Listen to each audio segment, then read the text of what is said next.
Hi everyone, welcome to my channel. ఈరోజు సెషన్లో degree Osmania university sixth semester poem వచ్చేసి after Apple picking. ఈ poem గురించి మనం ఇప్పుడు డిస్కస్ చేద్దాం. ఓకే, సో ఫస్ట్గా మనం దీని పోయెట్ గురించి చూడాలి. పోయెట్ వచ్చేసి Robert Frost.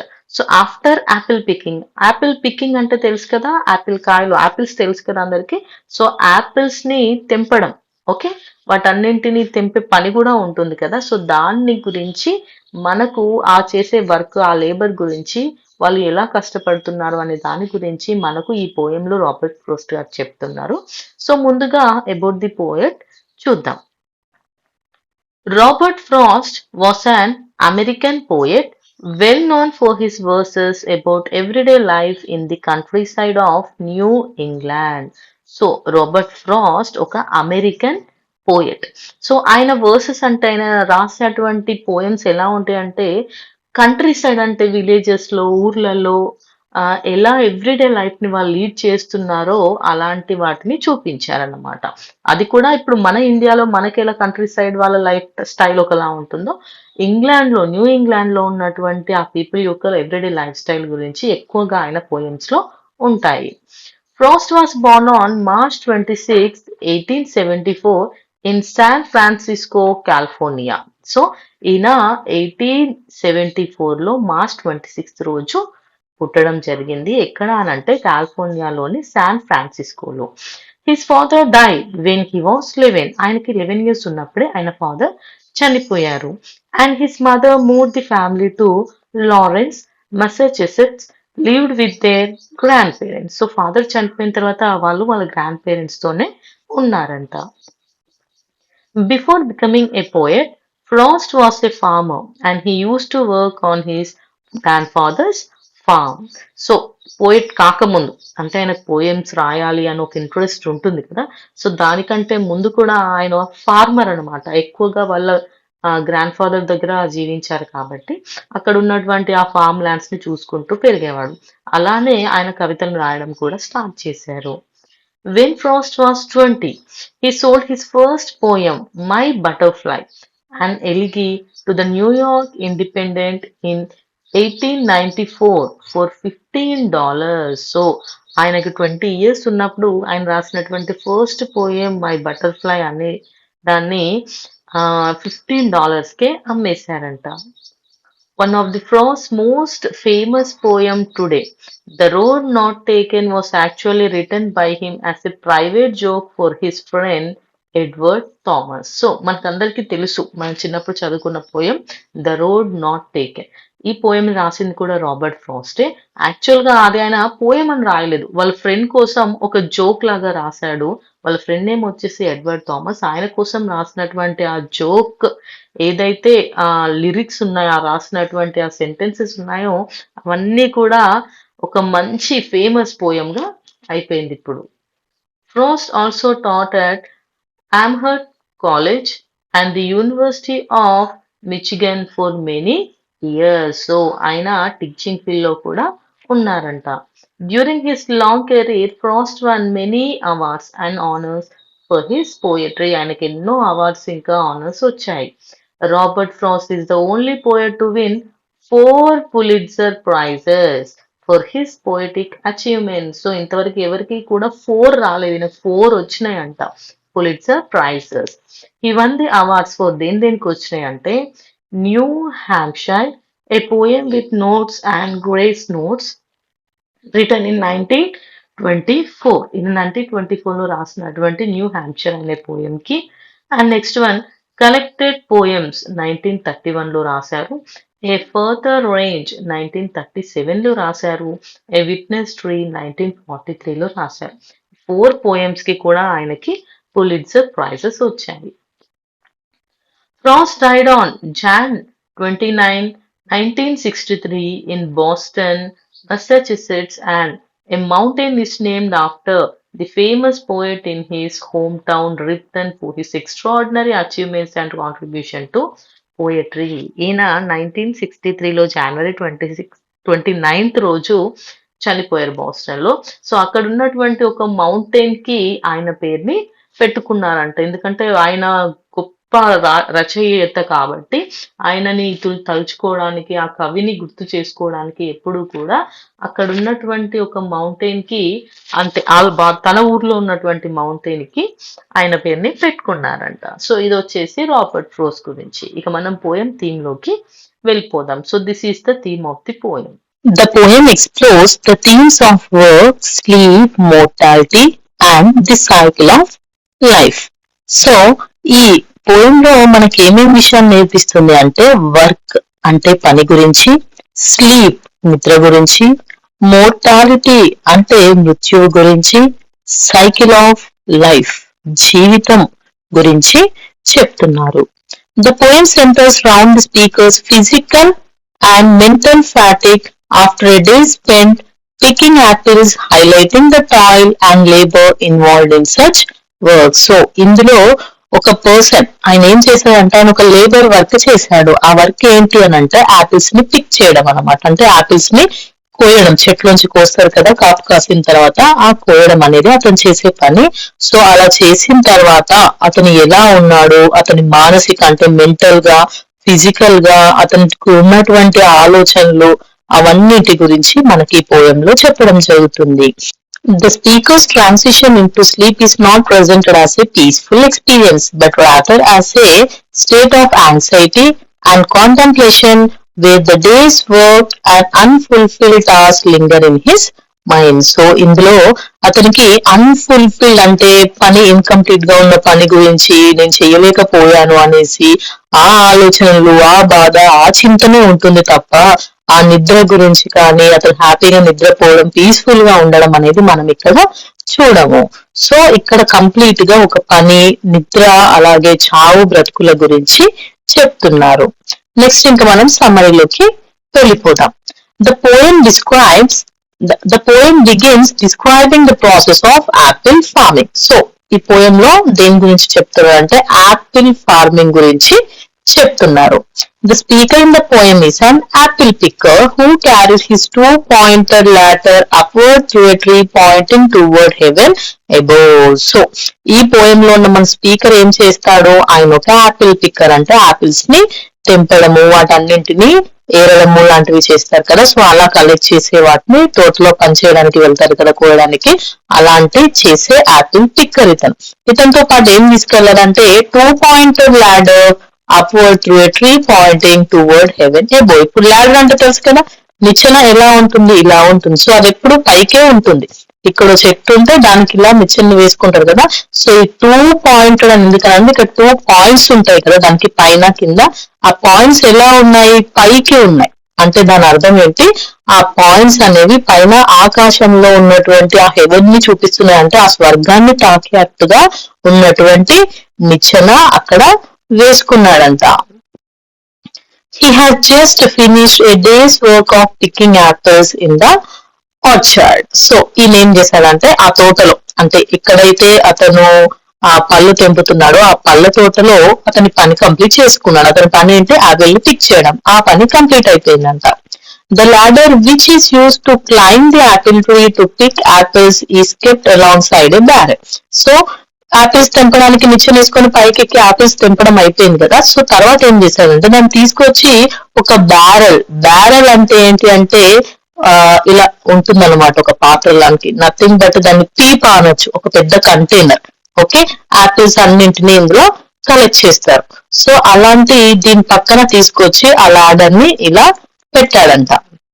He noticed the barrel beside the ladder that is not filled with apples and can accommodate some more. So అతను ఇలా పెట్టిన తర్వాత చూస్తే ఏమైంది, ఇక్కడ ఉన్నటువంటి ఈ బ్యారెల్లో యాపిల్స్ అనేవి పట్టడానికి స్థలం ఉంది. అకామిడేట్ అంటే ఇంకా అందులో యాపిల్స్ పడతాయి, ఎందుకంటే అది మొత్తం ఫిల్ అవ్వలేదంట. It shows that the task of apple picking is incomplete. So అది ఉండలేదంటే దాని అర్థం ఏంటి, అక్కడ వర్క్ అనేది కంప్లీట్ అవ్వలేదు, ఇంకా ఉంది. And there are a few apples left on the branches of the trees. So apples అన్ని ఎక్కడ ఉన్నాయంట, ఆ బ్రాంచెస్ ఉంటాయి కదా చెట్టు కొమ్మలలో ఉన్నాయంట. But he is tired of picking apples and does not feel like doing this work anymore. కానీ చెట్టుకి ఆపిల్స్ కనిపిస్తున్నాయి, అక్కడ పీప ఆల్రెడీ ఖాళీగా ఉంది, అది ఫిల్ చేయాలి. అయినా కూడా అతను ఎందుకు పని అది అయిపోయింది అని అంటున్నాడు అంటే ఇక అతని వల్ల కావట్లేదు, అతను చాలా టయర్డ్ అయిపోయాడు, అతను ఇంకా ఎలాంటి ఆపిల్స్ ఇంకా తీసి పిక్ చేయాలి అని అనుకోవట్లేదు. He is tired of picking apples and does not feel like doing this work anymore. Hence, he has declared his work done. అందుకే ఆయన ఇక నా పని అయిపోయింది, నా వర్క్ కంప్లీట్ అయిపోయింది అని అన్నారు. ఎందుకంటే అతనికి ఇంకా అతని వల్ల కావట్లేదు, అతను చాలా టైర్డ్ అయిపోయారు తెంపి తెంపి. Winter has arrived and the scent of apples caused drowsiness to him. So చల్లటి చలి అనేది ఉన్నప్పుడు ఎలా ఉంటుంది, చల్లని గాలి అనేది వస్తూ ఉంటుంది. అలాంటి టైంలో సెంట్ ఆఫ్ ఆపిల్స్ అంటే ఆ ఆపిల్ చెట్ల నుంచి వచ్చే ఆ వాసన వల్ల అతనికి డ్రౌజీనెస్ అంటే అతనికి ఎలా అంటే అంత మబ్బుగా నిద్ర వచ్చినట్టుగా అనిపించిందంట. As the speaker is falling asleep, he was in a confused state of mind and everything seemed to have been blurred. So అతనికి నిద్ర వచ్చినట్లు అవుతుంది. He was falling asleep. నిద్ర వచ్చినట్టు అవుతుంది. కానీ అతనికి ఏం అర్థం కావట్లేదు, అంత కన్ఫ్యూజింగ్ గా అనిపిస్తుంది, కంప్లీట్ గా నిద్ర పోలేకపోతున్నాడు, అతనికి చుట్టూ ఉన్నవన్నీ బ్లర్ గా కనిపిస్తున్నాయి. He recollects his experiences in the morning by looking through a sheet of ice which he had picked up from his shrinking vessel trough. So అతను అలా అన్ని మబ్బుగా అనిపిస్తుంటే అతనికి మార్నింగ్ జరిగింది ఒకటి గుర్తు చేసుకున్నానంట. మార్నింగ్ ఏం జరిగింది అంటే డ్రింకింగ్ వెసల్ ఆర్ ట్రౌ అనేసి అనిచ్చారు. అంటే ఏంటంటే ఒక నీళ్ళ తొట్టి అనమాట. ఓకే, వాటర్ ఉంటాయి కదా జంతువులు అవి తాగడానికి తొట్టిలు. సో అలాంటి ఒక తొట్టిలో ఉన్న వాటర్ ఏమైందంటే అది గడ్డగట్టుకుపోయి అదొక షీట్ ఆఫ్ ఐస్ లాగా, అంటే ఇట్లా గాజుతో చేసినటువంటి ఒక మిర్రర్ ట్రాన్స్పరెంట్ ఎలా ఉంటుందో అలా అయిందంట. సో దాన్ని తీసుకొని దాని ద్వారా అన్నింటినీ చూసాడంట అతను పొద్దున. He looked at the grass covered with snow through this sheet. ఆ షీట్ తో ఏం చేశాడు, ఐస్ షీట్ తోని అక్కడ ఉన్నటువంటి గ్రాస్ దేన్నైతే మొత్తం మంచుతో కప్పుకొని ఉందో దాన్ని కూడా చూశాడంట. The sheet of ice melted and the speaker allowed it to fall down from his hand and break into pieces. So మంచు ఎంతసేపు అని అలా గడ్డలా ఉంటుంది, కరిగిపోతుంది కదా, కాసేపటికి ఆ మంచు అనేది కరిగిపోయింది, మెల్ట్ అయిపోయింది. సో ఇంకా స్పీకర్ దాన్ని ఆపాలనుకోలేదు, దాన్ని వదిలేశాడు, అది కింద పడి పీసెస్ అయిపోయింది. However, before it fell down, he was just on the verge of falling asleep. So అప్పుడు కూడా అలా దాన్ని వదులుతున్నప్పుడు ఏమవుతుంది అంటే అతను కూడా నిద్రావస్థలోనే ఉండిపోయాడంట. In this sleepy state, he was able to tell what kind of dreams he was about to see in his sleep. So ఆ నిద్రమత్తులో అతనికి కొన్ని డ్రీమ్స్ వచ్చినాయంట, కళలు. అంటే మనం పూర్తిగా పోకుండా ఉన్నప్పుడు మనకు కొన్ని ఆలోచనలు, ఆ ఆలోచనలోనే ఊహలతో వచ్చినటువంటి కళలు అన్ని వస్తుంటాయి కదా. సో అలాంటి ఒక డ్రీమ్ అతనికి కనిపించిందంట. ఆ డ్రీమ్ ఏమంటే in his dream he visualises apple picking during the day. So అతని కళలో యాపిల్స్ అన్ని పిక్ చేస్తారంట డే టైమ్ లో. But the apples are in large size. Apples చిన్నగా లేవంట, చాలా పెద్దగా ఉన్నాయంట. They appear and disappear everywhere at the end of the stem and at the end of the flowering part of the tree. So అవి ఏమవుతున్నాయంట, చూస్తూ ఉన్నాయని పెద్దగా అవుతున్నాయంట, sudden గా కనిపిస్తున్నాయంట, సడన్ గా మాయమవుతున్నాయంట. ఒకసారి చెట్టు కొమ్మల దగ్గర ఉంటాయట, ఒకసారి పూల దగ్గర ఉంటాయట, ఎక్కడ చూసినా అవే కనిపిస్తున్నాయంట. The speaker sees even the tiniest apples and their colors clearly in the dream. So అతని కళలో చిన్న ఆపిల్స్ కూడా చాలా క్లియర్ గా స్పష్టంగా కనిపిస్తున్నాయి. His feet feel pain by the pressure of the ladder round. So అతను ఇలా కళ గురించి చెప్తూ కళ కంటున్నాడు, కానీ అతను ఒక ladder మీద నిల్చొని ఉన్నాడంట. సో అలా ఉండేసరికి ఏమవుతుంది, కాళ్ళకి అది కుచ్చుకుపోతుంది కదా. సో అలా దానివల్ల అతనికి నొప్పి వచ్చింది. As he picks the apple, the balls bend down and their movement. The ladder also seems to sway. So అలా అతనికి నొప్పిగా ఉన్నప్పుడు ఏమైందంటే అక్కడ ఉన్నటువంటి బౌస్ అంటే ఏంటి, ఈ చెట్టు కొమ్మలు ఉంటాయి కదా, అవి అటు ఇటు ఊగుతున్నాయంట. అవి తూగుతుంటే దాంతో పాటు ల్యాడర్ కూడా ఉయ్యాలలాగా ఊగిందంట. సో ఇదంతా అతని కళ. The speaker has given a picture description of the dreamland in which he finds himself in his trance state. So ఇలా అతని కళలో అతను ఎలా ఉన్నాడు అనే విషయాన్ని మనకు చెప్పారు. The speaker then describes the rumbling sound of the cars from the cellar bin. So తర్వాత ఇంకేమంటున్నాడంటే అలా ఉన్న టైంలో అతనికి కింద నుంచి సెల్లార్ నుంచి కొన్ని కార్డ్స్ అంటే ఇప్పుడు ఎడ్ల బండ్లు లాంటివి కానీ గుర్రం బండ్లు లాంటివి కానీ ఏవైతే ఈ యాపిల్ పళ్ళను తీసుకెళ్తాయో ఆ కార్డ్స్ అనేవి వెళ్తున్న సౌండ్ అనేది వచ్చిందంట.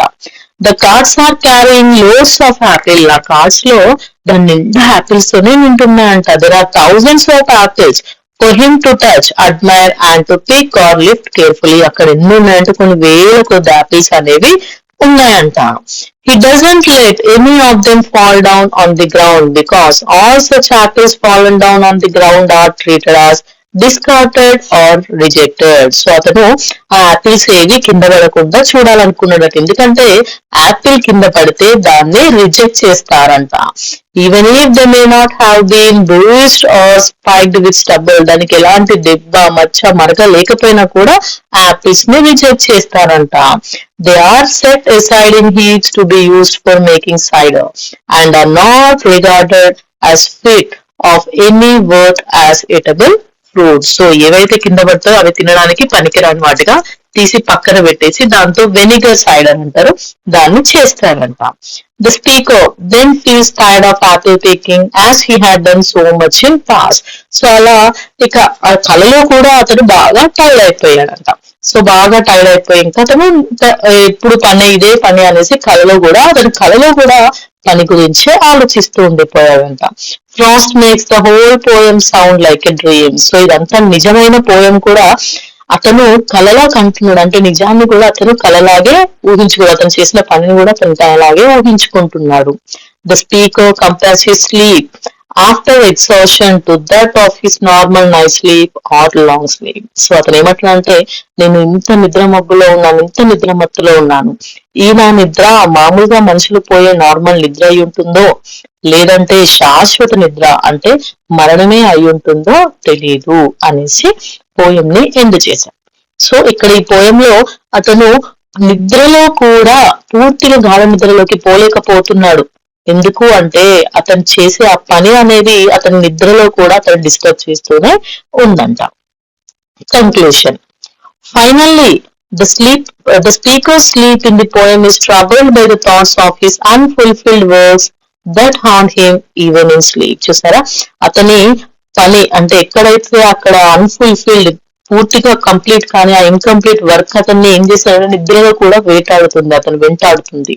The dreams are also filled with the burden that the speaker had carried in his past, followed along with him even in his dreams. So అతనితో పాటు అతని బాధలు కష్టాలు కూడా కళల్లోనే తిరుగుతున్నాయంట.